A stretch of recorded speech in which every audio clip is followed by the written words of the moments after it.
Hello everyone, welcome to my YouTube channel A tuitions.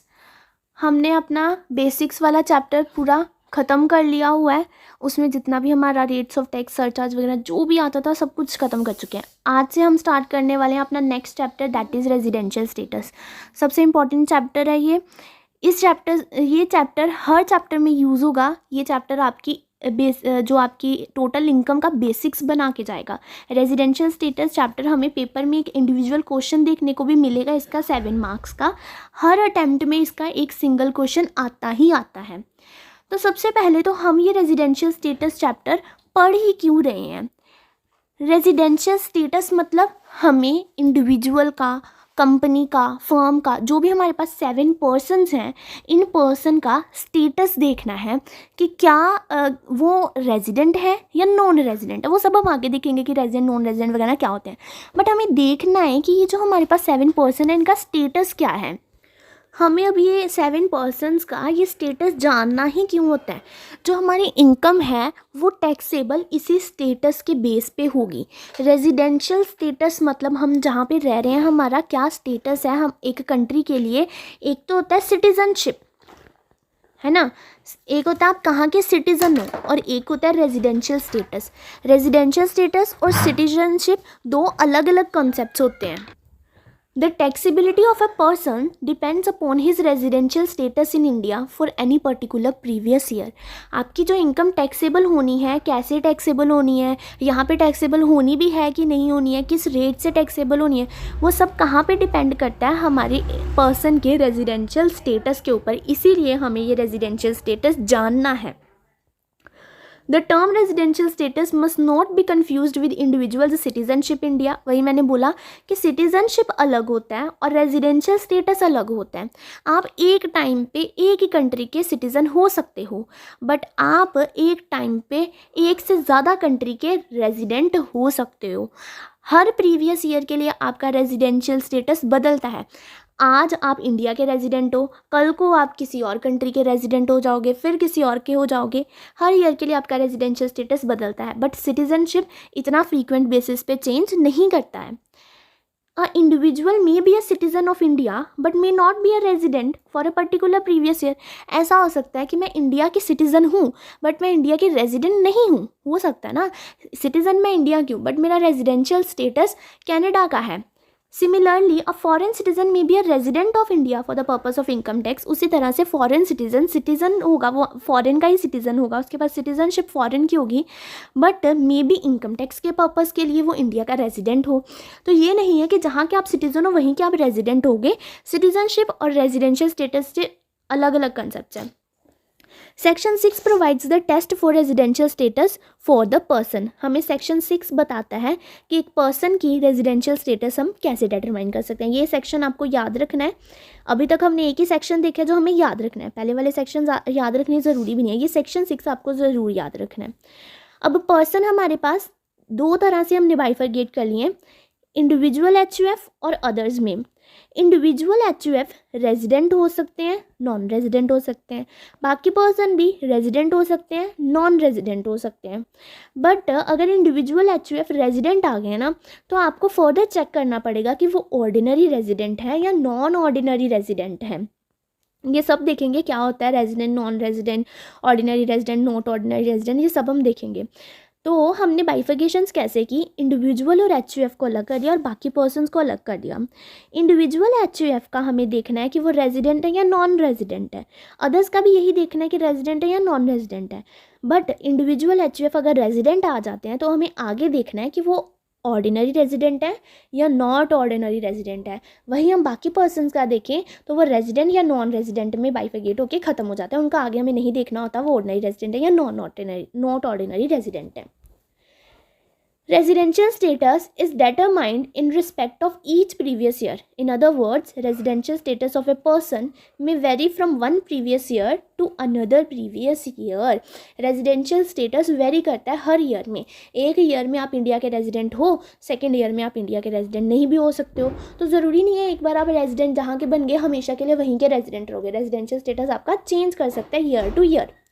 A person can have only one residential status for a previous year, that is, he cannot be a resident for one source of income and non resident for another source of income. क्या बोल रहे हैं कि अगर आप 1 साल में resident हो ना तो उस कंट्री के आप रेजिडेंट ही रहोगे।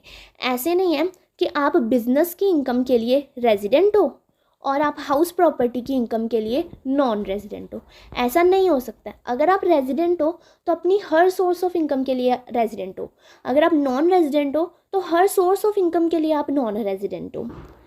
Person can have same residential status in more than one country, जैसे मैंने आपको स्टार्टिंग में बोला कि आप एक से ज़्यादा कंट्री के भी रेजिडेंट हो सकते हो। फिर वहाँ पे कुछ डबल टैक्सेशन के कॉन्सेप्ट्स आ जाते हैं जो हम फाइनल में पढ़ेंगे, अभी के लिए वो हमारे सिलेबस में नहीं है। इस चैप्टर में हम कौन कौन से सेक्शन पढ़ने वाले हैं? Section 6.1, 6.1 capital A, 6.2, 6.3, 6.4। सेक्शन याद रखने का मैं आपको तरीका बताती हूँ। इंडिविजुअल 1 पर्सन होता है तो सेक्शन 6.1, HUF 2 पर्सन से बन जाता है तो सेक्शन 6.2, कंपनी HUF के बाद कंपनी बना लो, कंपनी के लिए सेक्शन 6.3 और बाकी जितने भी पर्सन बचे उसके लिए सेक्शन 6.4। ये सबसे बेस्ट निशानी है याद रखने की। इंडिविजुअल सिंगल पर्सन होता है इसलिए 6.1, 2 पर्सन से HUF बन जाता है तो इसलिए सेक्शन 6.2, HUF के बाद कंपनी भी बना सकते हो आप तो सेक्शन 6.3 और बाकी जितने भी पर्सन बचे उनके लिए 6.4। और सेक्शन 6.1 कैपिटल A ये डीम्ड रेजिडेंट के लिए ये अलग ही है, मैं बता दूंगी। सबसे पहले हम देखते हैं इंडिविजुअल का रेजिडेंशियल स्टेटस। इंडिविजुअल को हम कैसे पता करेंगे कि वो रेजिडेंट है कि नॉन रेजिडेंट है? इंडिविजुअल का हमने क्या देखना है कि वो रेजिडेंट है या नॉन रेजिडेंट है। अगर वो रेजिडेंट आते हैं तो आपको फर्दर देखना है कि वो ऑर्डिनरी रेजिडेंट है या नॉट ऑर्डिनरी रेजिडेंट है। तो सबसे पहले हम देखते हैं कि इंडिविजुअल रेजिडेंट या नॉन रेजिडेंट कैसे बन सकता है, क्या कंडीशंस हैं। तो वो कंडीशंस हमें सेक्शन 6.1 में प्रोवाइड है। Individual is a resident in India if he satisfies any one of the basic condition। एक इंडिविजुअल को हम इंडिया का रेजिडेंट तभी कहेंगे अगर वो इनमें से कोई भी एक कंडीशन सेटिस्फाई कर देता है। He is in India in the previous year for a period of 182 days or more। ये हमारे पास है राम। इस राम को हम रेजिडेंट कब कहेंगे और नॉन रेजिडेंट कब कहेंगे? अगर ये राम इन दोनों में से एक कंडीशन सेटिस्फाई कर देता है, क्योंकि यहाँ पे क्या लगा है और, मैंने आपको और एंड का मतलब बताया था, लॉ की क्लास में बताया था और मे भी डायरेक्ट टेक्स्ट में भी बताया होगा आपको। चलो मैं आपको फिर से एक बार बता ही देती हूँ और एंड का मतलब। एंड और ये 2 कंसेप्ट होते हैं। जहाँ पे आपको एंड दिया ना मतलब आपको वो दोनों कंडीशन सेटिस्फाई करनी है। जैसे यहाँ पे अगर आपको एंड दिया होता तो मतलब आप ये और ये दोनों कंडीशन सेटिस्फाई करोगे तभी आप रेजिडेंट बन जाओगे। जहाँ पे आपको और दिया है आप इन दोनों में से कोई भी एक कंडीशन सेटिस्फाई करो तो आप रेजिडेंट बन जाओगे। एंड मतलब आपको दोनों कंडीशन सेटिस्फाई करना ज़रूरी है और मतलब दोनों में से कोई भी एक सेटिस्फाई कर दो तो भी चलेगा। जिसने मेरी लॉ की क्लास देखी है मैंने आपको यहाँ पे एग्जांपल दी है दाल रोटी की, मुझे कमेंट में ज़रूर बताना कि आपको वो एग्जांपल याद है कि नहीं याद है। Individual is a resident in India if you satisfy any one of the basic condition. क्यों बोला any one of the basic condition? क्योंकि यहाँ पे और लिखा है। और लिखा मतलब आप इन दोनों कंडीशन में से कोई एक कंडीशन भी सेटिस्फाई कर दोगे तो आप रेजिडेंट बन जाओगे। क्या कंडीशंस हैं? ही is in India in the previous year for a period of 182 days or मोर। अगर राम को रेजिडेंट बनना है तो हम चेक करेंगे क्या ये राम प्रीवियस ईयर में, हमारा असेसमेंट ईयर क्या चल रहा है 24, 25, तो हमें चेक करना है क्या राम प्रीवियस ईयर यानी कि 23, 24 में इंडिया में 182 डेज़ या उससे ज़्यादा रहा है। 182 डेज से कम नहीं, 182 डेज़ या उससे ज़्यादा इंडिया में रहा है तो राम रेजिडेंट बन जाएगा इनकम टैक्स पर्पज़ के लिए इंडिया का। ठीक है, फर्स्ट कंडीशन क्या है कि जो पर्सन है वो प्रीवियस ईयर में 182 डेज और मोर इंडिया में रहा है। Second, he is in India for a period of 60 days or more during previous year and for 365 days and for 365 days or more during 4 previous year immediately preceding the relevant previous year। आपको जो मैंने PDF notes भेजे ना, may be यहाँ पे मैंने phone नहीं लिखा होगा, अभी आप वहाँ पे सही कर लेना, 4 लिख लेना, ठीक है। मिस प्रिंट रह गया था, वहाँ पे फ़ोन नहीं था लिखा गया।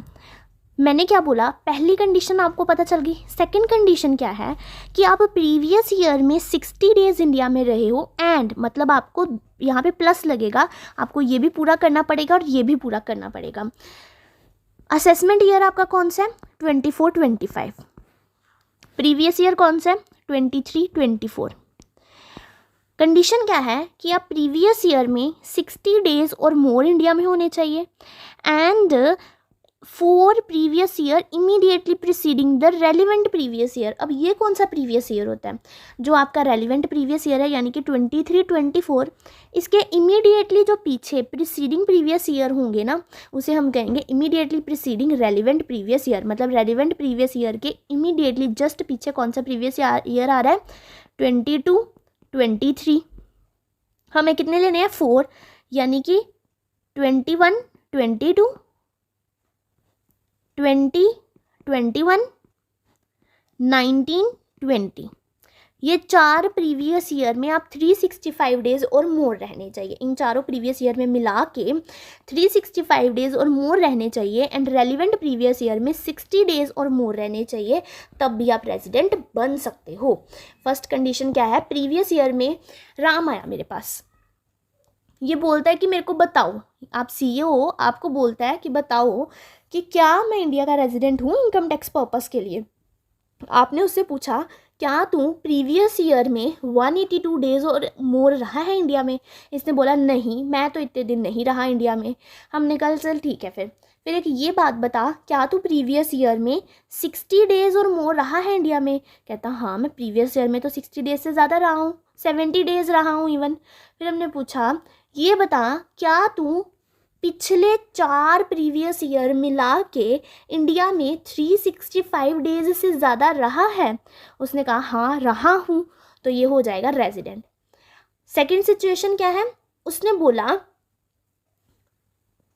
अगला केस देखो, राम ने बोला, हमारे पास आया, उसने पूछा क्या मैं रेजिडेंट हूँ। आपने बोला क्या प्रीवियस ईयर में 182 डेज और मोर इंडिया में रहे हो। इसने कहा हाँ मैं रहा हूँ, तो बस यही बोल दो, तू जा घर, तू रेजिडेंट है। ठीक है, आगे वाली कंडीशन देखने की ज़रूरत ही नहीं है, फर्स्ट कंडीशन ने सेटिस्फाई कर दी।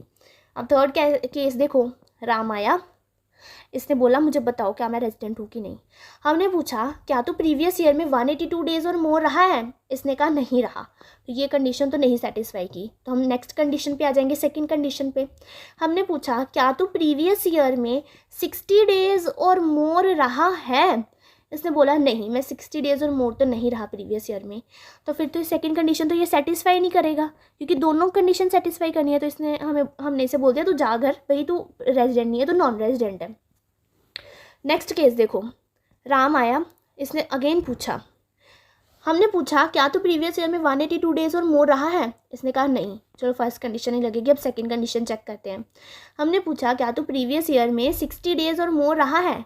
कहता हाँ मैं प्रीवियस ईयर में 60 डेज और मोर रहा हूँ। तो हमें नेक्स्ट कंडीशन भी देखनी पड़ेगी, क्योंकि दोनों सेटिस्फाई करना ज़रूरी है।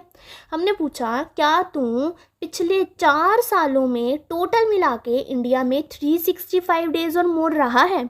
इसने बोला नहीं, मैं तो पिछले 4 सालों में मिला के सिर्फ 200 डेज रहा हूँ, तो ये रेजिडेंट नहीं हो पाएगा। भले उसने ये वाली सेटिस्फाई की, बट ये भी तो सेटिस्फाई करनी है ना, क्योंकि यहाँ पे एंड लगा है। ठीक है, समझ आई आपको सारी कंडीशन अच्छे से।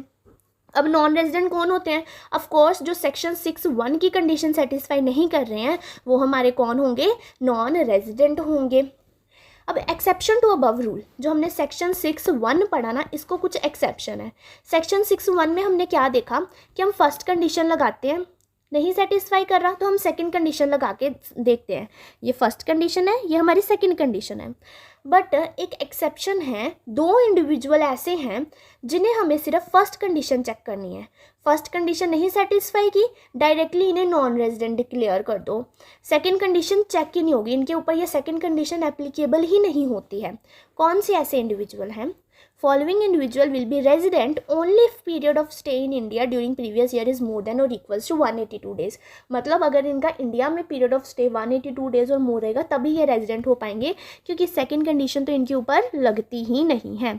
कौन से हैं ऐसे individuals, Indian citizen who leaves India during previous year as a member of crew of Indian ship.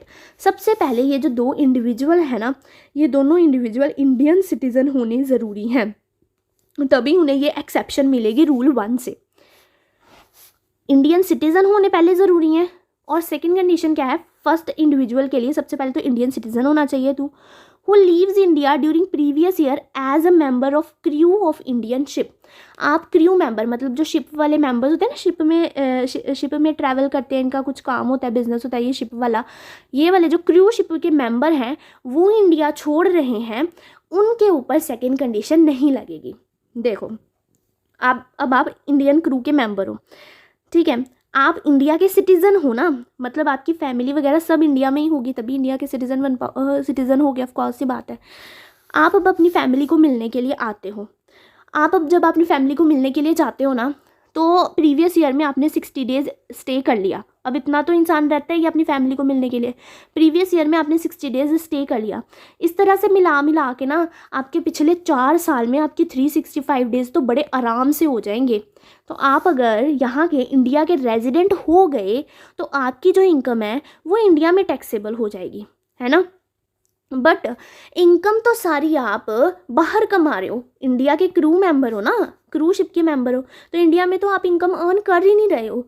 अगर आप उस पर्सन की इनकम टैक्सेबल कर दोगे तो उस बेचारे को इंडिया में भी टैक्स देना पड़ेगा, बाहर भी टैक्स देना पड़ेगा, ये तो गलत हो जाएगा ना उसके साथ।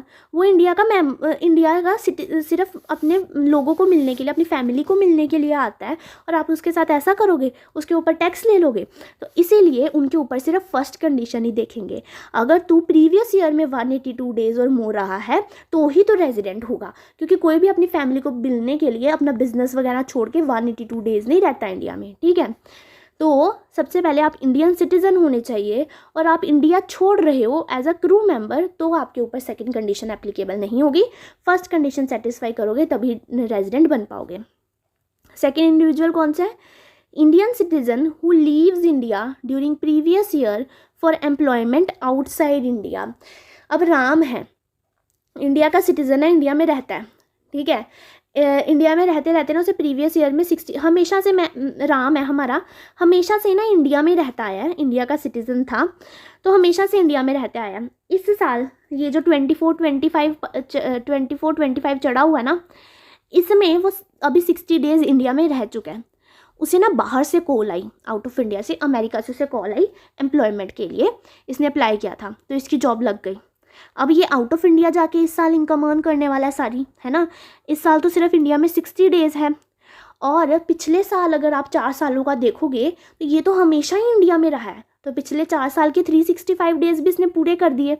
अगर आप इसके ऊपर ये सेकंड वाली कंडीशन लगाओगे तो ये तो आराम से रेजिडेंट बन जाएगा।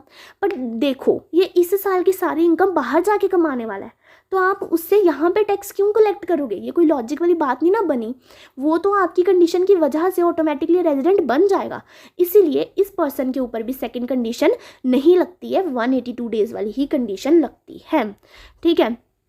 कौन से 2 पर्सन हैं जिनके ऊपर सेकंड कंडीशन नहीं लगती है, इंडियन सिटीज़न, ये याद रखना इंडियन सिटीज़न होनी ज़रूरी हो, Indian citizen who leaves India during previous year as a crew member, and Indian citizen who leaves India during previous year for employment.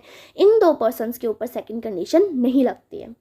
अब एक और एक्सेप्शन है इस रूल की, सेकंड कंडीशन की ही, जो है पहले इस वाले केस में तो हमने देखा कि सेकंड कंडीशन लगेगी नहीं। अब एक केस है ये वाला, इस केस में सेकंड कंडीशन लगेगी बट मॉडिफिकेशन के साथ। मतलब कि ये देखो यहाँ पे सेकंड कंडीशन क्या थी, प्रीवियस ईयर में 65 डेज़ और 4 इमीडिएटली प्रीसीडिंग प्रीवियस ईयर में 365 डेज़। अब ये केस हम ऐसा देखने वाले हैं जिसमें फर्स्ट कंडीशन तो वैसी की वैसी लगेगी, बट सेकंड कंडीशन थोड़ा चेंज होके लगेगी। क्या लगेगी सेकंड कंडीशन, ये रही, he is in India for a period of 182 days or more during previous year and 365 days or more during 4 immediately preceding previous year. एक तो हमने केस देखा जिसके ऊपर फर्स्ट कंडीशन सिर्फ, पहला केस हमने क्या देखा, दोनों में से एक कंडीशन सेटिस्फाई करो आप इंडिविजुअल बन जाओगे। फिर हमने देखा इसकी कुछ एक्सेप्शन इस रूल की, 6(1) की रूल की, मतलब आपके ऊपर सिर्फ फर्स्ट कंडीशन लगेगी। आप अगर फर्स्ट कंडीशन सेटिस्फाई करते हो इंडिविजुअल, अदरवाइज रेजिडेंट, अदरवाइज आप रेजिडेंट नहीं हो, नॉन रेजिडेंट हो जाओगे, सेकंड कंडीशन आपके ऊपर लगेगी नहीं। अब हम एक केस देखने वाले हैं जिसके ऊपर आप फर्स्ट कंडीशन चेक करोगे, फर्स्ट कंडीशन नहीं सेटिस्फाई की, हम सेकंड कंडीशन पे आएंगे, बट सेकंड कंडीशन ये वाली नहीं लगेगी। सेकंड कंडीशन में कुछ चेंज आएगा, यहाँ पे 160 डेज़ की जगह पे ना 120 डेज़ हो जाएगा बस, बाकी सब सेम रहेगा सेकंड कंडीशन का। ठीक है, अब कौन सा ऐसा पर्सन है जिसके ऊपर सेकंड कंडीशन चेंज होके लगेगी वो देखते हैं। In case of an Indian citizen, फिर से इंडियन सिटीजन तो ज़रूरी है, और पर्सन ऑफ इंडियन ओरिजिन। अब देखो यहाँ पे इंडियन सिटीजन और पर्सन ऑफ इंडियन ओरिजिन लिख दिया, मतलब यहाँ आप इंडियन सिटीजन हो जाओ या आप पर्सन ऑफ इंडियन ओरिजिन हो जाओ। पहले जो दो केस देखे इसमें आपका इंडियन सिटीजन होना ज़्यादा ज़रूरी था, बट इस केस में ज़रूरी नहीं है कि आप इंडियन सिटीजन ही हो। क्यों? क्योंकि यहाँ पे और लगा हुआ है ना बेटा, और लगा है मतलब दोनों में से एक चीज़, तो या तो आप इंडियन सिटीजन हो या तो आप पर्सन ऑफ इंडियन ओरिजिन हो। इंडियन सिटीजन तो आपको पता है। अब पर्सन ऑफ इंडियन ओरिजिन कौन होते हैं? Person of Indian origin, a person is deemed to be of Indian origin if he or either of his parents or grandparents were born in undivided India। Person of Indian origin वो person होते हैं जो खुद या फिर उसके parents या grand parents, इन तीनों में से कोई भी अगर पर्सन अनडिवाइडेड इंडिया में बोर्न हुआ है तो उस पर्सन को हम कहते हैं पर्सन ऑफ इंडियन ओरिजिन। कौन होता है पर्सन ऑफ इंडियन ओरिजिन? या तो वो खुद, या तो उसके पेरेंट्स, या तो उसके ग्रैंड पेरेंट्स अनडिवाइडेड इंडिया में बोर्न हुए हैं, तो उस पर्सन को हम कहते हैं पर्सन ऑफ इंडियन ओरिजिन। क्या हम देख रहे थे? ऐसा पर्सन जिसके ऊपर सेकंड कंडीशन लगेगी बट विद सम मॉडिफिकेशन। कौन सा है ऐसा पर्सन? इंडियन सिटीजन या फिर पर्सन ऑफ इंडियन ओरिजिन, दोनों में से कोई एक होने चाहिए। हु, जो comes on a visit to India during previous year, जो इंडिया में आता है फॉर विजिटिंग पर्पज़ के लिए, मतलब कुछ टाइम इंडिया में रहने के लिए आता है फिर बाहर जाके रहने लग जाता है। ठीक है, इंडियन सिटीज़न या पर्सन ऑफ इंडियन ओरिजिन जो इंडिया में कुछ टाइम के लिए रहने के लिए आता है, and if his total income other than income from foreign source exceed ₹15 lakh during previous year. ये राम है, ये ना इंडियन सिटीज़न है, ये राम है, इसने आपसे आके पूछा कि क्या मेरे ऊपर ये जो एक्सेप्शन है सेकंड कंडीशन की मॉडिफिकेशन के साथ लगेगी सेकंड कंडीशन, क्या ये मेरे ऊपर एप्लीकेबल होगी कि नहीं होगी। आप इससे पूछोगे सबसे पहला सवाल, क्या तू इंडियन सिटीज़न है? अगर है ठीक है, अगर नहीं है तो आप इससे पूछोगे क्या तू पर्सन ऑफ इंडियन ओरिजिन है? अगर है तो ठीक है, आगे अपना क्वेश्चन कंटिन्यू करो। अगर पर्सन ऑफ इंडियन ओरिजिन भी नहीं है तो इसे घर भेज दो, इसे कहो नहीं तेरे ऊपर नहीं लगेगी ये मॉडिफिकेशन के साथ कंडीशन, तेरे ऊपर नॉर्मल सेकंड कंडीशन ही लगेगी। बट इसने बोला कि ये पर्सन ऑफ इंडियन ओरिजिन है, तो अगला क्वेश्चन आप इससे क्या पूछोगे, क्या तेरी प्रीवियस ईयर में income from other than foreign sources 15 lakh से ज़्यादा है? अगर इसने बोला है तो इसके ऊपर सेकंड कंडीशन लगेगी विद मॉडिफिकेशन। अब मैम ये income other than income from foreign sources क्या होती है? इनकम, ध्यान से पढ़ना, income other than income from foreign sources मतलब मेरी इनकम जो फॉरेन सोर्सेज से नहीं है, वो इनकम जो फॉरेन सोर्सेज से नहीं है, मतलब वो इनकम जो इंडियन सोर्स से है ना। कान सीधा पकड़ो, चाहे आप हाथ घुमा के कान को पकड़ो, वही बात बोल रहे हैं। अगर मैं ऐसे बोलूँ इनकम फ्रॉम इंडियन सोर्सेज, या मैं ऐसे बोल सकती हूँ income other than from foreign sources, मतलब फॉरेन सोर्स को छोड़ के अदर सोर्सेज से जो इनकम होगी वो इनकम। या मैं ऐसे दो ही तरह से इनकम हो सकती है, फॉरेन सोर्स या इंडियन सोर्स से, और कहाँ से कर दोगे आप, और तो कहीं से भी नहीं हो सकती, दो ही इनकम हो सकती है, फॉरेन सोर्सेज से या इंडियन सोर्सेज से। तो यहाँ तो मैं ऐसे बोल दूँ इंडियन सोर्सेज से इनकम, यहाँ तो मैं ऐसे बोल दूँ फॉरेन सोर्स को छोड़ के बाकी सोर्सेज से इनकम, बात तो एक ही है। अब ये फॉरेन सोर्स को छोड़ के बाकी सोर्सेज से इनकम होती क्या है? तो हमें सबसे पहले फिर समझना पड़ेगा कि फॉरेन सोर्स की इनकम क्या होगी। हमें पता होगा कि ये इनकम फॉरेन सोर्सेज की इनकम होती है, मतलब इसको छोड़ के बाकी सारी income other than foreign source हो जाएगी ना, है ना। कंफ्यूज तो नहीं ना हो रहे हो, एक बार बता दो फिर से। If his total income other than income from foreign sources, मतलब हमें देखना है कि फॉरेन सोर्स को छोड़ के बाकी सोर्सेज से इनकम अगर 15 लाख से ज़्यादा है तो उसके ऊपर मॉडिफिकेशन के साथ कंडीशन लगेगी। अब हमें ये इनकम कैसे पता चलेगी?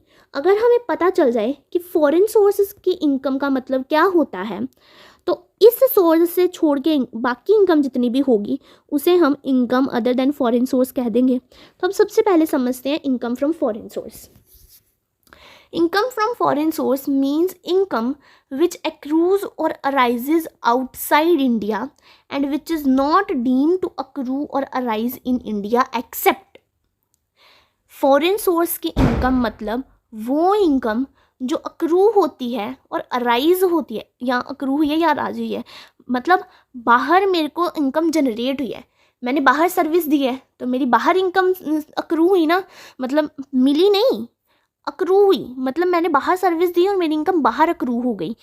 वो इनकम जो अक्रू या अराइज हुई है outside India and which is not deemed to accrue or arise in India, उसे हम कहते हैं फॉरेन सोर्स की इनकम। अब इसे ध्यान से समझना। वैसे ये आपको next chapter that is scope of income में वहाँ पे भी समझाया जाएगा, मैं आपको यहीं पे बता देती हूँ।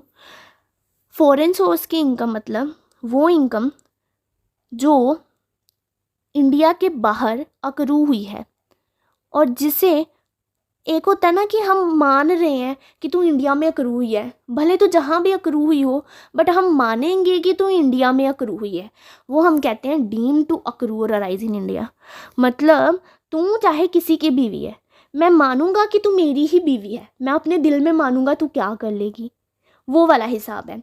तू भले बाहर अक्रू हुई है पर मैं मानूंगा कि तू इंडिया में अक्रू हुई है, तू इंडियन इनकम मैं तेरे को मानूंगा, ठीक है। तो वो कह रहे हैं वो इनकम जो ना ही इंडिया में अक्रू हुई है ना ही अराइज हुई है और जिसे ना ही हमने माना है कि तू इंडिया में अक्रू हुई है, वही तो फॉरेन सोर्स की इनकम होगी ना।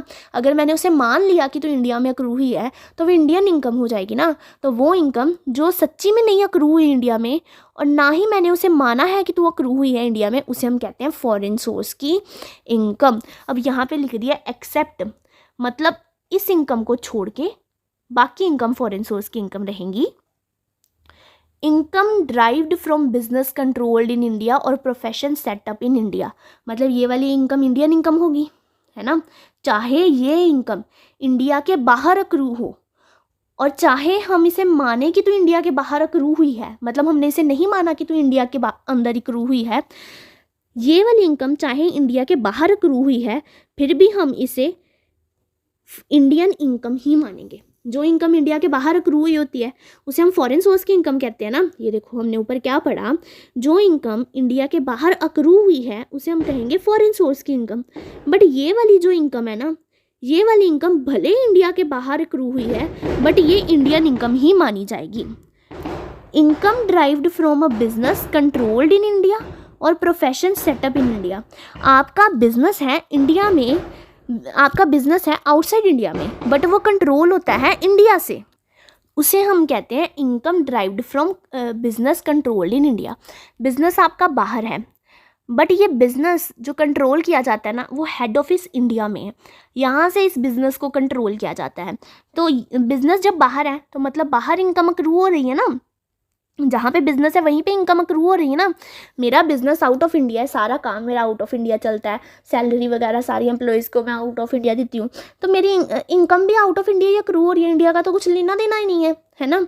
तो बिजनेस मेरा बाहर है तो इनकम तो अक्रू आउटसाइड इंडिया ही हो रही है, बट ना जो उसे कंट्रोल करने वाला दिमाग है ना, बिजनेस को चलाने वाला दिमाग, वो लोग इंडिया में बैठे पड़े हैं, इंडिया से कंट्रोल कर रहे हैं उस बिज़नेस को। तो इस इनकम को, इस बिज़नेस से होने वाली इनकम को हम इंडियन इनकम कहेंगे, फॉरेन सोर्स की इनकम नहीं कहेंगे, भले ये आउटसाइड इंडिया क्यों ना अक्रू हो रही हो, ठीक है। उसी तरह से प्रोफेशन सेटअप इन इंडिया, आपका कुछ ऐसा प्रोफेशन है जो इंडिया में सेटअप है, आप भले उसे बाहर से चला रहे हो। मैं कॉस्ट अकाउंटेंट हूँ, ठीक है, कॉस्ट अकाउंटेंट हूँ मैं, इंडिया की इस बिज़नेस में, ये इंडिया की एक कंपनी है, इस कंपनी में मैं अपनी कॉस्ट अकाउंटेंसी की सर्विस दे रही हूँ। मैं बैठी हूँ कनाडा में, ठीक है, कनाडा में बैठी हुई हूँ मैं, और यहाँ पे इंडिया में सर्विस दे रही हूँ। प्रोफेशन मेरा इंडिया में चल रहा है ना, भले मेरी इनकम बाहर अक्रू हो रही है, प्रोफेशन मेरा इंडिया में चल रहा है ना, तो इस इनकम को भी हम फॉरेन सोर्स की इनकम नहीं कहेंगे, तो कौन सी इनकम कहेंगे? इंडियन सोर्स की इनकम कहेंगे। मतलब कि इनडायरेक्टली आप देखो तो उन्होंने क्या बोला, इनकम फ्रॉम, आपकी income from other than foreign sources अगर 15 लाख को एक्सीड करती है तो आपके ऊपर मॉडिफिकेशन वाली कंडीशन लगेगी। मतलब कि आपकी इंडियन सोर्सेज से इनकम प्लस ये वाली इनकम अगर 15 लाख से ज़्यादा है तो आपके ऊपर मॉडिफाइड कंडीशन लगेगी, है ना। मॉडिफाइड कंडीशन हमने देख ली, सेम है, बस यहाँ पे 60 डेज़ की जगह पे 120 डेज़ आ जाएगा, ठीक है, सिंपल था। इसी के साथ हमारा सेक्शन 6.1 ख़त्म होता है। एक बार क्विक रिवाइज करते हैं सेक्शन 6.1 को। क्या बोला 6.1 में? इंडिविजुअल का स्टेटस देखना है कि वो रेजिडेंट है कि नॉन रेजिडेंट है। कैसे पता चलेगा इंडिविजुअल रेजिडेंट है कि नॉन रेजिडेंट है? 6.1 कुछ कंडीशन देता है, ये कंडीशन अगर आप सेटिस्फाई करते हो तो आप रेजिडेंट हो, अदरवाइज आप नॉन रेजिडेंट हो। क्या कंडीशन है? प्रीवियस ईयर में आप, सबसे पहले हम पहली कंडीशन लगा के देखेंगे, क्या प्रीवियस ईयर में 182 डेज और मोर थे इंडिया में? यस थे, तो ठीक है, आप रेजिडेंट हो। अगर नहीं थे तो आपके ऊपर सेकंड कंडीशन लगा के देखेंगे, क्या आप प्रीवियस ईयर में 60 डेज और मोर थे and immediately preceding 4 previous year में 365 डेज और मोर थे? अगर हाँ तो आप रेजिडेंट हो, अदरवाइज आप नॉन रेजिडेंट हो। अब कुछ एक्सेप्शन थी इस रूल 6.1 को, इस रूल को कुछ एक्सेप्शन है। क्या एक्सेप्शन है? इन 2 पर्सन के ऊपर सेकंड वाली कंडीशन नहीं लगती है, सिर्फ फर्स्ट वाली कंडीशन, यानी कि हम 182 डेज़ वाली कंडीशन देखेंगे, सेटिस्फाई कर दी तो रेजिडेंट, नहीं तो नॉन रेजिडेंट। कौन से हैं ऐसे 2 person? Indian citizen who leaves India as a crew member and Indian citizen who leaves India for the employment. उनके ऊपर सेकंड कंडीशन नहीं लगेगी, फर्स्ट ही कंडीशन लगेगी। एक और एक्सेप्शन देखी थी, इस पर्सन के ऊपर सेकंड कंडीशन लगेगी बट एक मॉडिफिकेशन के साथ, वहाँ पे 60 डेज़ की जगह पे 120 डेज़ कर देना बस। कौन है ऐसे पर्सन? इंडियन सिटीजन और person of Indian origin who comes to visit in India and his total income other than the income from foreign source exceed 15 lakh. यहाँ पे आप ना इसके बाद जिसे इतना बड़ा लर्न करने में कन्फ्यूजन हो रही हो वो ऐसे लिख लेना, ऐसा इंडियन सिटीज़न या पर्सन ऑफ इंडियन ओरिजिन जो इंडिया में विजिट करने के लिए आता है, एंड साथ में एंड लिख लेना यहाँ पे, उसकी इनकम इंडियन सोर्सेज से, income from Indian sources plus income from profession setup in India और बिजनेस कंट्रोल्ड फ्रॉम इंडिया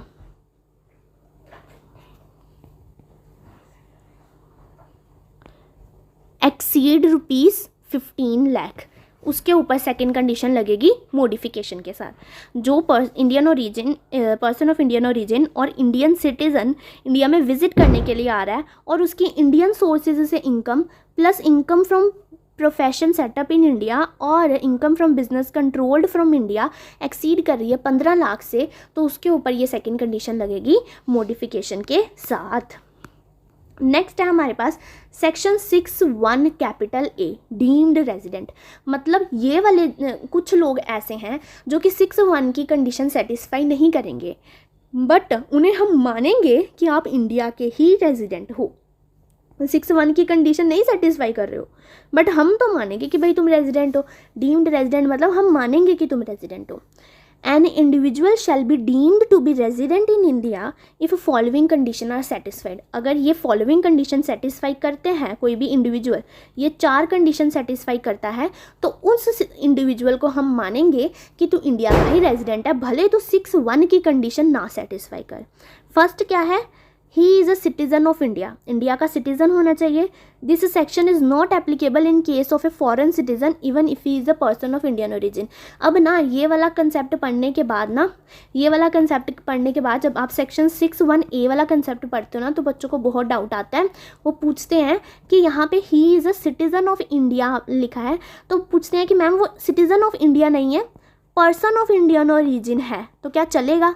नहीं, यहाँ पे स्पेसिफिकली उन्होंने सिटीज़न ऑफ इंडिया है बोला है, तो सिटीज़न ऑफ इंडिया ही आएगा, पर्सन ऑफ इंडियन ओरिजिन वाली बात ही नहीं आएगी. ये आपको MCQ दे के भी घुमा सकते हैं, वो बोल देंगे कि वो फॉरेन सिटीज़न है but person of Indian origin है, तो आप कंफ्यूज हो जाओगे. उस टाइम पे कंफ्यूज नहीं होना है, याद रखना कि पर्सन ऑफ इंडियन ओरिजिन सिर्फ वो दूसरे वाली मॉडिफिकेशन वाले केस में और किसी भी सेक्शन में नहीं है. बाकी सेक्शंस में आपको सिटीज़न ऑफ इंडिया ही देखना है. फर्स्ट कंडीशन क्या है? He is a citizen of India. Second, his total income other than the income from foreign sources exceed 15 lakh. वही वाली कंडीशन जो आपने मॉडिफिकेशन वाले में देखी कि उसकी income other than income from foreign sources 15 lakh को एक्सीड करनी चाहिए. And he is not satisfying any basic condition under section 6(1). वो 6(1) की कंडीशन नहीं सेटिस्फाई कर रहा है. अगर वो 6(1) की कंडीशन सेटिस्फाई कर देगा फिर तो वो 6(1) के अकॉर्डिंग ही रेजिडेंट बन जाएगा. हम उसे माने क्यों कि रेजिडेंट है, तू तो ऑलरेडी रेजिडेंट है, हम क्यों माने कि तू रेजिडेंट है. He is not liable to tax in any other country or territory by reason of his domicile or resident or any other criteria. Main क्या है, कोई ऐसा पर्सन है जो जहाँ का रेजिडेंट है ना, वहाँ पे वो टैक्स के लिए लाइबल नहीं है. जहाँ पे वो पर्सन रह रहा है ना, जहाँ का मतलब वो रेजिडेंट बना हुआ है ना इनकम टैक्स के अकॉर्डिंग, वहाँ पे वो टैक्स देने के लिए लाइबल ही नहीं है. मतलब इसकी ना एक ऐसे एग्जांपल समझो, ये सीता है, ये किसी की वाइफ नहीं है, सिंगल है और मैं भी सिंगल हूँ, तो मैं मान लूँगा कि तू मेरी वाइफ है. भले तू मेरी वाइफ नहीं है बट मैं मान लूँगा कि तू मेरी वाइफ है. ये वही वाला केस है, तू किसी की वाइफ नहीं है इसलिए मैं मानूंगा तू मेरी वाइफ है, भले तू मेरी वाइफ हो ना हो. बट अगर ये सेक्शन 6(1) की कंडीशन सेटिस्फाई कर देगी, मतलब कि ये है ही मेरी वाइफ, तो इसे मानने की क्या ज़रूरत है, ये तो मेरी वाइफ ही है. बट अगर ये मेरी वाइफ नहीं है और किसी और की भी वाइफ नहीं है, तो मैं इसे मानूंगा ये मेरी वाइफ है. अगर ये किसी और की वाइफ है और मैं मान लूँ ये मेरी वाइफ है, फिर तो मेरे को चप्पलें ही पड़ेंगी. ठीक है, तो क्या कंडीशन है, आप सिटीज़न ऑफ इंडिया होनी चाहिए, आपकी इनकम 15 लाख को एक्सीड करनी चाहिए, और आप 6(1) की बेसिक कंडीशन नहीं सेटिस्फाई करते होने चाहिए, और आप किसी और कंट्री में टैक्स के लिए लाइबल नहीं होने चाहिए, तभी मैं आपको मानूंगा कि आप इंडिया के रेजिडेंट हो. If these conditions are satisfied, then such individual shall be deemed as resident irrespective of number of days of his stays in India. ठीक है, सेक्शन 6(1) कैपिटल ए की डीम्ड रेजिडेंट वाली कंडीशन भी समझ आ गई. अब एक इलस्ट्रेशन, हमारा मॉड्यूल की इलस्ट्रेशन नंबर 4 खोल लो सारे जने, वो सॉल्व करते हैं. Sam came to India first time during the previous year 20 to 23. He stayed in India for, previous year में वो कितने दिनों के लिए स्टे किया है. फर्स्ट केस है 50 डेज़ के लिए, सेकंड केस है 183 डेज़ के लिए, थर्ड केस है 153 डेज़ के लिए. डिटरमाइन करना आपको residential status for the assessment year 23-24. First case देखते हैं, प्रीवियस ईयर में वो 50 डेज़ रहा है, क्या वो रेजिडेंट है? नहीं, 50 डेज़ रहा है तो रेजिडेंट नहीं है. फिर सेकंड केस देखो, प्रीवियस ईयर में 183 डेज़ रहा है, क्या वो रेजिडेंट है? यस, वो रेजिडेंट है. हमारी फर्स्ट कंडीशन क्या है? 182 डेज़ और मोर, तो ये फर्स्ट कंडीशन सेटिस्फाई कर रहा है, प्रीवियस ईयर में 182 डेज़ रहा है, तो ये हमारा रेजिडेंट बन जाएगा. थर्ड, 153 डेज़ इंडिया में रहा है, तो देखो फर्स्ट कंडीशन तो सेटिस्फाई नहीं कर रहा है, 182 डेज़ वाली तो नहीं कर रहा है, तो हम सेकंड कंडीशन चेक करते हैं. प्रीवियस ईयर में 60 डेज़ हैं, हाँ प्रीवियस ईयर में 60 डेज़ है, प्लस लास्ट 4 प्रीवियस ईयर में भी तो 365 डेज़ होना चाहिए. क्या है वो लास्ट 4 प्रीवियस ईयर में 365 डेज़? मैम यहाँ तो लास्ट 4 प्रीवियस ईयर का कुछ बोला ही नहीं है. ध्यान से देखो, फर्स्ट लाइन में क्या बोला है, Sam came to India for the first time India में आया है, तो पिछले 4 साल तो इंडिया में है ही नहीं है, तो सेकंड वाली कंडीशन तो फिर लगने ही नहीं वाली. फर्स्ट कंडीशन नहीं सेटिस्फाई कर रहा है तो रेजिडेंट नहीं है. Since Sam resides in India only for 50 days during the previous year, he is therefore non-resident. Second case में रेजिडेंट है, थर्ड केस में नॉन रेजिडेंट है, जैसे मैंने बोला. बाकी आप आंसर अपना पढ़ लेना एक बार अच्छे से. इलस्ट्रेशन नंबर 5 पे आ जाओ अपनी. Andy, a British national comes to India for the first time, ये भी फर्स्ट टाइम इंडिया में आया है during 1819, during the financial year 1819, 1920, 2021, 21-22, 22-23 he was in India for 55 days, 60 days, 80 days, 160 days and 70 days respectively. Determine his residential status. देखो ऐसे लिख लेते हैं, 1819 में 55 डेज, 1920 में 60 डेज, 21-22 में 80 डेज, 21-22 में 160 डेज, टोटल कितने डेज रहा है 355। हमें रेजिडेंशियल स्टेटस निकालना है फॉर द असेसमेंट ईयर 23-24 के लिए। 18-19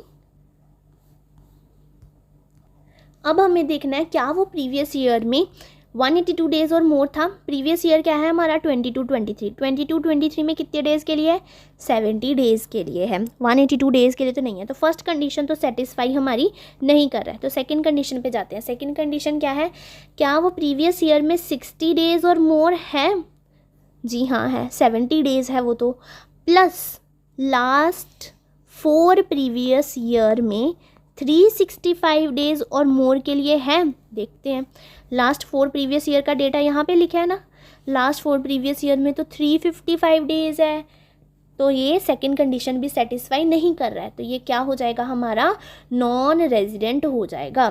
ठीक है, अब ना आंसर प्रेजेंट कैसे करते हैं, क्वेश्चन देखो, ड्यूरिंग द यहाँ पे ना सबसे पहले आपको प्रोविज़न लिखनी है अपनी सेक्शन 6(1) की। ठीक है, जो हमने ऊपर पढ़ा ना, ऊपर ये जो हम अपना सेक्शन 6(1) पढ़ के आए हैं, ऐसे आपको लिखना है, an individual is a resident in India if he satisfy any of the basic condition, he is in India in the previous year, ये लिखने हैं और ये वाली लाइन लिख देनी है आपको, बस इतना लिखना है, क्योंकि इस क्वेश्चन के लिए यही एप्लीकेबल है, बाकी एक्सेप्शन वगैरह तो इस क्वेश्चन के लिए चाहिए ही नहीं, तो सिर्फ इतनी आपको प्रोविज़न लिखनी है सबसे पहले। ठीक है, फिर आपको अपना आंसर स्टार्ट करना है, कैसे लिखना है ये देखो, during the previous year 22-23 Andy was in India for the 70 days and during 4 previous year, ऐसे लिखना है, अकॉर्डिंग टू दिस केस, इस केस के अकॉर्डिंग क्या हो रहा है वो लिख देनी है चीज़ें, जो भी इस केस के अकॉर्डिंग हो रहा है, और सॉल्व कर देना है, और लास्ट में आपको अपना कॉन्क्लूजन लिख देना है। ठीक है, ऐसे आंसर प्रेजेंट करते हैं। सबसे पहले प्रोविज़न लिखो कि जो आपके इस केस में चल रहा है वो लिखो, और अपना कंक्लूजन लिख दो। हेडिंग देने की कोई ज़रूरत नहीं है, कुछ लोग हेडिंग देते हैं, facts of the case, conclusion etcetera, ये सब हेडिंग देने की ज़रूरत नहीं है। एक अपना पहले प्रॉपर प्रोविज़न लिखो, अगर आपको सेक्शन याद है तो लिख दो according to section 6(1) of the income tax act. अगर आपको सेक्शन नहीं याद है तो आप ऐसे भी लिख सकते हो according to relevant provision of the income tax act, वो भी चलेगा। ठीक है, फिर उसके बाद अपना सेक्शन लिख के केस का जो भी फैक्ट्स हैं वो लिख दो और कंक्लूजन लिख दो। नेक्स्ट इलस्ट्रेशन देखो, अपनी illustration number 6। Miss Pal, an Indian citizen, left India for the first time on 1st April 2022 for joining job in Tokyo.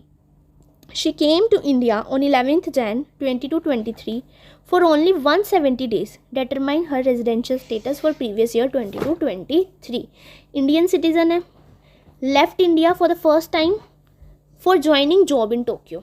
अब देखो, Indian citizen जो जॉब के लिए इंडिया छोड़ के जाए, मैंने आपको रीज़न भी बताया था ना, नॉर्मल सी बात है, इंडियन सिटीज़न अगर जॉब के लिए इंडिया छोड़ के जा रहा है तो उसके ऊपर सेकंड बेसिक कंडीशन नहीं लगती है, सिर्फ फर्स्ट वाली कंडीशन लगानी होती है हमें, मतलब 182 डेज़ और मोर चेक करना है, क्या वो प्रीवियस ईयर में 182 डेज़ है। She came to India on 11th Jan for only 170 days, सिर्फ 170 डेज़ के लिए इंडिया में रही है। उसने इंडिया छोड़ा 1 अप्रैल 2022 को। ठीक है, फिर वो इंडिया आई 11th Jan 2023 को और 170 डेज़ इंडिया में रही। Determine her residential status for previous year 22-23, पूरे 22-23 के लिए रेजिडेंशियल स्टेटस हमें देखना है। अगर आप इसे डायरेक्टली देखो तो आप देखोगे कि 170 डेज़ इंडिया में रही है, सिर्फ नहीं 170 डेज़ नहीं रही है, उसने छोड़ा 1 अप्रैल को।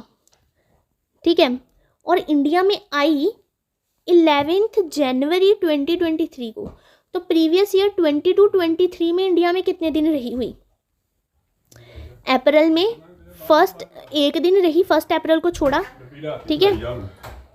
देखो अब उसने 1 अप्रैल को इंडिया छोड़ दिया, तो मतलब कि एक दिन के लिए इंडिया में रहा, 1 अप्रैल एक दिन के लिए 22-23 में इंडिया में रहा। फिर वो 11 जनवरी को इंडिया में आया बेटे। 11 जनवरी से 31 जनवरी तक देखो कितने डे होते हैं। 11 जनवरी भी इंडिया में गिनना, क्योंकि 11 जनवरी को इंडिया में आया ना, तो 11 जनवरी भी इंडिया में गिनना।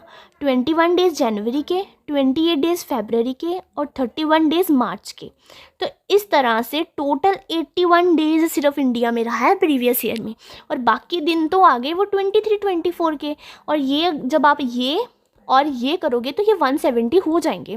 तो इस तरह से आपको ध्यान में रखना है कि ये ऐसे क्वेश्चन ट्रिकी रहा। चलो इस पे तो अगर आप डायरेक्टली भी देखते तो आपका 170 डेज़ आते। सॉरी फॉर द डिस्टर्बेंस बच्चा, यहाँ पे एज 22 दिसंबर आपको 22 जनवरी है, तो सभी दिवाली सेलिब्रेट कर रहे हैं, तो यहाँ पे थोड़े क्रैकर्स वगैरह चल रहे हैं, तो मैं अभी वीडियो छोड़ नहीं सकती हूँ। कल से बहुत शोर आ रहा था, इसीलिए मैंने आपको कल भी वीडियो नहीं अपलोड किया है, बट आज तो करनी पड़ेगी, एज अपना सिलेबस कंप्लीट करना है, तो थोड़ा थोड़ा डिस्टर्बेंस आएगा बीच बीच में, ठीक है। थोड़ा एडजस्ट कर लेना प्लीज़, मैं पूरी कोशिश कर रही हूँ कि अब आपको आवाज़ ना आए, थोड़ा सा एडजस्ट करना पड़ेगा आपको।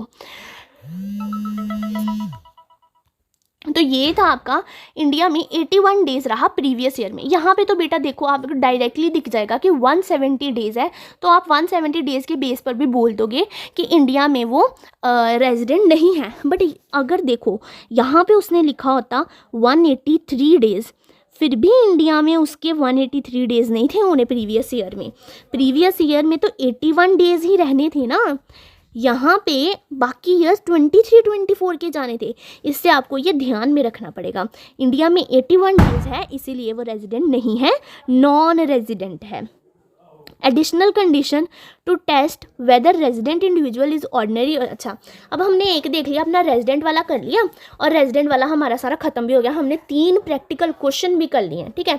ये क्वेश्चन आपको खुद से एक बार सॉल्व करने हैं, घर पे बैठ के आपको ये बनाने हैं कॉपी पे सारे क्वेश्चन। अभी आ जाओ वापस यहाँ पे देखो, इंडिविजुअल और एचयूएफ का हम देख रहे थे। सबसे पहले हम देख रहे थे अकेले इंडिविजुअल का, हर किसी का इसमें अलग अलग रेजिडेंशियल स्टेटस देखेंगे। इंडिविजुअल का हमने सबसे पहले देखा, इंडिविजुअल या रेजिडेंट हो सकता है या नॉन रेजिडेंट हो सकता है। देख लिया हमने, रेजिडेंट के लिए कंडीशन देख ली 6(1) की, रेजिडेंट है या नॉन रेजिडेंट है। अगर रेजिडेंट है तो उस केस में वो ऑर्डिनरी रेजिडेंट हो सकता है, या तो वो नॉट ऑर्डिनरी रेजिडेंट हो सकता है। अब वो कैसे चेक करना है कि ऑर्डिनरी रेजिडेंट है या नॉट ऑर्डिनरी रेजिडेंट है, क्या कंडीशन है उसके लिए। वापस आ जाओ फिर नीचे, ये रही हमारी additional condition to test whether resident individual is ordinary resident और not ordinary resident. Ordinary resident को हम ROR भी कहते हैं। देखो, रेजिडेंट एंड ऑर्डिनरी रेजिडेंट, तो ये बन गया ना ROR, ठीक है। आगे मैं ROR या RNOR वर्ड यूज़ करूँगी। RNOR मतलब resident and not ordinary resident. अब कैसे चेक करना है कि वो पर्सन जो रेजिडेंट है वो ऑर्डिनरी रेजिडेंट है या नॉट ऑर्डिनरी रेजिडेंट है। If a resident individual satisfy the following 2 condition, he will be treated as resident and ordinary resident. अगर एक जो रेजिडेंट इंडिविजुअल है वो ये दोनों कंडीशन सेटिस्फाई कर देता है ना, तो वो आपका ROR बन जाएगा। अगर दोनों में से एक कंडीशन सेटिस्फाई करता है तो RNOR रहेगा। अगर दोनों ही कंडीशन सेटिस्फाई नहीं करता है तब भी RNOR रहेगा, ठीक है। सिर्फ अगर दोनों कंडीशन सेटिस्फाई कर दोगे ना तभी आप ROR बनोगे। क्या है अब ये condition? He has been resident in India in at least 2 out of 10 previous year immediately preceding the relevant previous year. उस पिछले 10 प्रीवियस ईयर में कम से कम 2 प्रीवियस ईयर में वो इंडिया का रेजिडेंट रह चुका है। मतलब पिछले 10 प्रीवियस ईयर में कम से कम 2 प्रीवियस ईयर में उसने सेक्शन 6(1) की कंडीशन सेटिस्फाई की है और वो इंडिया का रेजिडेंट रह चुका है। एंड यानी कि प्लस ये कंडीशन सेटिस्फाई करोगे एंड ये सेटिस्फाई करोगे तभी आप ROR बन पाओगे। ही lived in India for a period of 730 days और more during 7 previous year immediately preceding the relevant previous year. वो पिछले 10 सालों में कम से कम 2 साल में रेजिडेंट रहा है और पिछले 7 immediately preceding relevant previous year है। दोनों केसेस में immediately preceding relevant previous year है। अपना प्रीवियस ईयर मत देखना, आप 24-25 असेसमेंट ईयर में हो ना, तो आप 23-24 मत देखना ROR चेक करने के लिए, आपको इससे पीछे वाले ईयर्स देखने हैं। ठीक है, आप पिछले 7, इसे ना आप immediately preceding relevant previous year को ना लास्ट प्रीवियस ईयर भी कह सकते हो। इतना बड़ा नाम लगता है ना, तो इसे आप लास्ट प्रीवियस ईयर कह लेना। मैं आगे last previous year word use करूँगी। लास्ट प्रीवियस ईयर मतलब अपना वाला प्रीवियस ईयर नहीं, उससे पीछे वाले प्रीवियस ईयर। ठीक है, तो आप लास्ट 7 प्रीवियस ईयर में 730 डेज और मोर हो इंडिया में, एंड लास्ट 10 प्रीवियस ईयर में कम से कम 2 प्रीवियस ईयर में रेजिडेंट रहे हो, ये दोनों कंडीशन सेटिस्फाई करते हो तो आप ROR बन जाओगे, अदरवाइज आप RNOR हो जाओगे। If a resident individual does not satisfy both additional condition, he is RNOR। बेटा मैं आपको एडवाइस कर रही हूँ कि कोई भी हेडफोन्स लगा के ये क्लास मत सुनना, अचानक से क्रैकर्स की बहुत ज़्यादा आवाज़ आएगी तो आपको दिक्कत हो जाएगी। अब इसमें ना एक बच्चे डाउट रेज कर सकते हैं, अगर एक सेटिस्फाई कर दी तो, मैंने आपको पहले ही बता दिया, अगर एक सेटिस्फाई करिए फिर भी आप RNOR ही हो, दोनों सेटिस्फाई करोगे तो ही आप RNOR होगे। An individual who becomes resident under section 6(1) capital A always RNOR। हमने सेक्शन 6(1) कैपिटल ए में क्या देखा, डीम्ड रेजिडेंट। जो इंडिविजुअल सेक्शन 6(1) की कंडीशन सेटिस्फाई करके बना है ना रेजिडेंट, वही ROR बन सकता है अगर वो 2 कंडीशन सेटिस्फाई कर देगा, एडिशनल वाली 2 कंडीशन। बट जो सेक्शन 6(1) की कंडीशन सेटिस्फाई करके रेजिडेंट नहीं ना बना, वो हमेशा RNOR ही रहेगा आपका। ठीक है, तो सेक्शन 6(1) कैपिटल ए मतलब डीम्ड रेजिडेंट, वो हमेशा RNOR ही रहेगा। एंड जो मॉडिफाइड कंडीशन के साथ रेजिडेंट बने हैं फिर वो भी RNOR ही रहेंगे ना।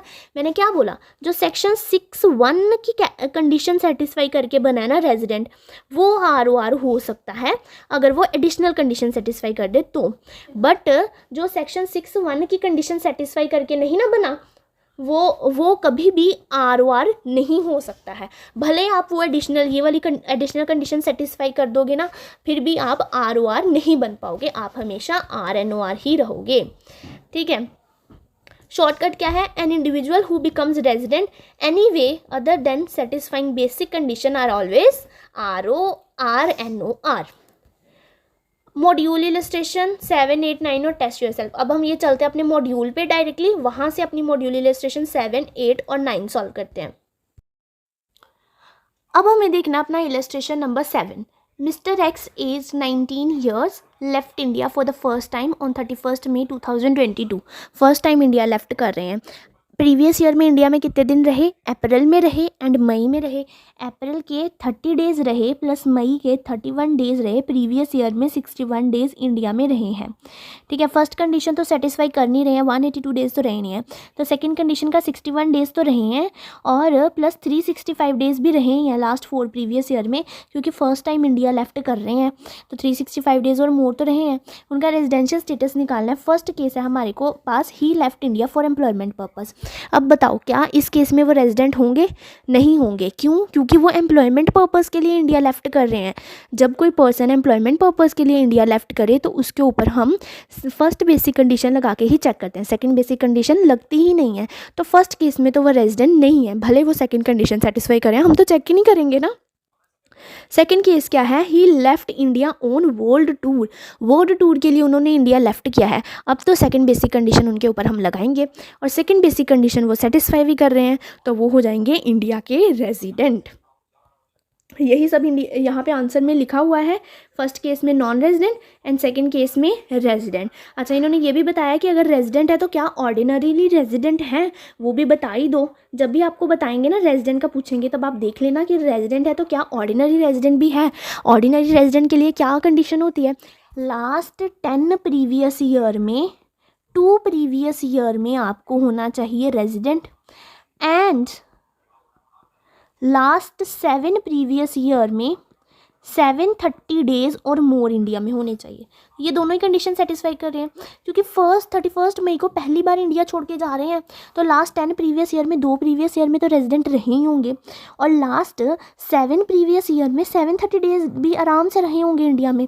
तो ये ROR हो जाएंगे सेकंड केस के लिए, और फर्स्ट केस के लिए तो NR है, नॉन रेजिडेंट है। ठीक है, अब ये आप पॉइंट रीड कर लेना, यहाँ पे क्या लिखा है। इलस्ट्रेशन नंबर 8 देखें तो X came India for the first time on July 24, 2018। First time India में आया है जुलाई 24, 2018 को। From July 24, 2018 to December 25, 2019 he was in India. Again, he came to India on August 5, 2022 for employment purpose and left India on November 25 permanently. Determine his residential status. Simple है, he is a foreign citizen, he is an Indian citizen. इन दोनों cases में आपको निकालना है residential status, बहुत simple है, ये खुद से करना आप लोग सॉल्व। ये आपका होमवर्क क्वेश्चन रहेगा, इलस्ट्रेशन 9, शायद ये भी होमवर्क में दे दूँ, सिंपल ही होगा। X a foreign citizen resides in India during the previous year. Okay, determine his residential assuming his stay in India. हाँ, ये भी क्वेश्चन सिंपल है, ये भी आपको होमवर्क में क्वेश्चन करना है, सॉल्व हो जाएगा, बहुत सिंपल क्वेश्चन है। उसके बाद ये टेस्ट योरसेल्फ है, ये भी आपका होमवर्क रहेगा। तो आज का आपका होमवर्क, आपको 3 क्वेश्चन मिल गए, illustration number 8, 9 and test yourself. ये 3 क्वेश्चन आपको होमवर्क में करके आना। अगर किसी को डाउट आता है तो वो मेरे से पूछ सकता है, मैं आपको बता दूंगी, व्हाट्सएप पे DM करके मेरे से पूछ लेना डाउट। अब चलते हैं हम अपने वापस नोट्स पे। अब हमने अपना इंडिविजुअल का रेजिडेंशियल स्टेटस कर लिया एंड उससे रिलेटेड काफ़ी सारा क्वेश्चन भी हमने प्रैक्टिस कर लिया, और 3 क्वेश्चन होमवर्क भी हमें मिल चुके हैं। अब हम चलते हैं अपने हिंदू अनडिवाइडेड फैमिली पे। सेक्शन 6(1) इंडिविजुअल के लिए था, फिर 2 जाने मिलके HUF बना सकते हैं, तो सेक्शन 6(2) किसकी बात कर रहा है, HUF की। अब HUF का हम रेजिडेंशियल स्टेटस देखते हैं। Residential status of HUF depends upon the place where control and management of HUF is situated. अब HUF का कंट्रोल एंड मैनेजमेंट कहाँ पे सिचुएटेड है, उसके ऊपर डिपेंड करेगा आपके HUF का रेजिडेंशियल स्टेटस। अगर आपके HUF का कंट्रोल एंड मैनेजमेंट थोड़ा सा भी इंडिया में है ना, तो आप रेजिडेंट हो, थोड़ा सा भी इंडिया में है। अगर सोचो आपका HUF का control and management half India में है, हाफ आउटसाइड इंडिया है, रेजिडेंट हो। इतना सा छोटा सा इंडिया में है कंट्रोल एंड मैनेजमेंट, तो भी रेजिडेंट हो। टोटल पूरा का पूरा आउट ऑफ इंडिया होगा तो ही आप नॉन रेजिडेंट बन जाओगे। मतलब आप थोड़े से भी मेरे पास हो ना, तो आप मेरे ही हो। 1% भी आप मेरे पास हो तो आप मेरे रेजिडेंट हो, ये वाला केस है। If control and management of HUF is situated Holi या पार्टली इन इंडिया, तो आप HUF रेजिडेंट हो जाएगा। If control and management of HUF is situated Holi outside India, पूरा का पूरा आउटसाइड इंडिया है, तो वो नॉन रेजिडेंट HUF हो जाएगा। अब मैंने आपको बोला था सिर्फ इंडिविजुअल और HUF है जो रेजिडेंट बनने के बाद ROR या RNOR बनते हैं, बाकी कोई भी नहीं बनता है। अब इंडिविजुअल का तो हमने देख लिया, ROR या RNOR की क्या कंडीशन है। अब हमें देखनी है HUF की क्या कंडीशन है। ये देखो, अगर थोड़ा सा भी इंडिया में है तो रेजिडेंट, अगर नॉन रेजिडेंट बनना चाहते हो तो पूरा बाहर रहो, ठीक है, इंडिया में थोड़ा सा भी मत आओ। डिटर्मिनेशन ऑफ ROR और RNOR। स्टेटस ऑफ कर्ता will determine whether HUF is ROR और RNOR। अभी आपको जब HUF को देखना है कि वो रेजिडेंट है या नॉन रेजिडेंट है, उस टाइम पे आपको HUF का कंट्रोल एंड मैनेजमेंट देखना है। एक बार वो रेजिडेंट बन गई ना, अब आपको देखना है कि वो ROR है या RNOR है। उस केस में आपको कर्ता है ना, जो HUF का होता कर्ता, उसका स्टेटस देखना है। अब कर्ता के ऊपर आपको कौन सी कंडीशन लगानी है, सेक्शन 6(1) वाली लगानी है? नहीं, आपकी वो जो एडिशनल कंडीशन थी ना, वो वाली कंडीशन लगानी है। 10 प्रीवियस ईयर में कर्ता 2 प्रीवियस ईयर में होना चाहिए आपका वो रेजिडेंट होना चाहिए, एंड 7 प्रीवियस ईयर में 730 डेज़ और मोर होना चाहिए। अगर ये दोनों कंडीशन कर्ता ने सेटिस्फाई कर दी ना, तो कर्ता आपका कर्ता ने ये कंडीशन सेटिस्फाई कर दी तो आपका HUF ROR हो जाएगा, अदरवाइज आपका HUF RNOR हो जाएगा। If karta does not satisfy both और any of the additional condition, HUF is RNOR। अब no need to check basic condition of karta के ऊपर आपको बेसिक कंडीशन लगाने की ज़रूरत नहीं है। बेसिक कंडीशन मतलब जो सेक्शन 6(1) की बेसिक कंडीशन थी ना, 182 डेज़ और मोर इंडिया में, या फिर 60 days plus 365 days in last 4 previous year India में, ये वाली कंडीशन चेक करने की ज़रूरत नहीं है। अगर करता ये वाली कंडीशन नहीं भी सेटिस्फाई करता ना, तो हमें तो कोई फ़र्क ही नहीं है, क्योंकि ये कंडीशन किसके लिए होती है, रेजिडेंट या नॉन रेजिडेंट चेक करने के लिए ना। और एचयूएफ का रेजिडेंट या नॉन रेजिडेंट तो हमने कंट्रोल एंड मैनेजमेंट से चेक कर लिया। तो कर्ता के ऊपर सिर्फ एडिशनल कंडीशन आपको लगा के देखनी है, बेसिक वाली कंडीशन नहीं लगा के देखनी है। एग्जाम में ये पॉइंट घुमा सकता है, वो बोल देंगे कि कर्ता बेसिक की कंडीशन नहीं सेटिस्फाई करता है, एडिशनल कंडीशन सेटिस्फाई करता है। तो आपको बेसिक कंडीशन तो कर्ता की चेक भी नहीं करनी है, बेसिक कंडीशन तो हम रेजिडेंट या नॉन रेजिडेंट देखने के लिए चेक करते हैं ना। और एचयूएफ के केस में हम रेजिडेंट और नॉन रेजिडेंट कैसे देख रहे हैं कि उसका कंट्रोल एंड मैनेजमेंट कहाँ पे सिचुएटेड है। तो इसीलिए हमें कर्ता को सिर्फ एडिशनल कंडीशन लगा के चेक करना है। अगर कर्ता एडिशनल कंडीशन सेटिस्फाई कर देगा दोनों ही, तो वो ROR, अगर दोनों ही नहीं करता या फिर एक कर देता है तो वो RNOR। अभी हमारा कर्ता भी हो गया। अभी जो बाकी सारे आ रहे हैं ना, एचयूएफ, कंपनी फॉर्म, ये सारे बहुत ही सिंपल वाले हैं। अभी कंपनी आ गया हमारे पास सेक्शन 6(3) में। A company shall be resident in India if it is an Indian company. Indian company हमेशा रेजिडेंट होगी। Poem is in India in that previous year other than Indian company. अब देखो, दो तरह से हो सकता है, एक इंडियन कंपनी होती है और एक फॉरेन कंपनी होती है। ये देखो, कंपनियाँ दो तरह में, बाइफरगेट कर लो, इंडियन कंपनी और फॉरेन कंपनी। इंडियन कंपनी तो ऑलवेज रेजिडेंट है, कुछ भी कर लो ये रेजिडेंट है। फॉरेन कंपनी का आपको चेक करना पड़ेगा। कंपनीज की ना एक पोएम होती है, प्लेस ऑफ इफेक्टिव मैनेजमेंट। अगर ये पोएम इंडिया में सिचुएटेड है तो ये रेजिडेंट, अगर ये पोएम आउटसाइड इंडिया है तो ये नॉन रेजिडेंट। ठीक है। अब इंडियन कंपनी की पोएम कहाँ पे भी हो, वो तो रेजिडेंट ही रहने वाली है, क्योंकि तू इंडियन कंपनी है। हमने कैसे बाइफरकेशन की, इंडियन कंपनी और फॉरेन कंपनी अलग निकाल लो। इंडियन कंपनी तो हर केस में रेजिडेंट है, चाहे उसकी पोइम कहीं पे भी सिचुएटेड हो, इंडियन कंपनी हर केस में रेजिडेंट होती है।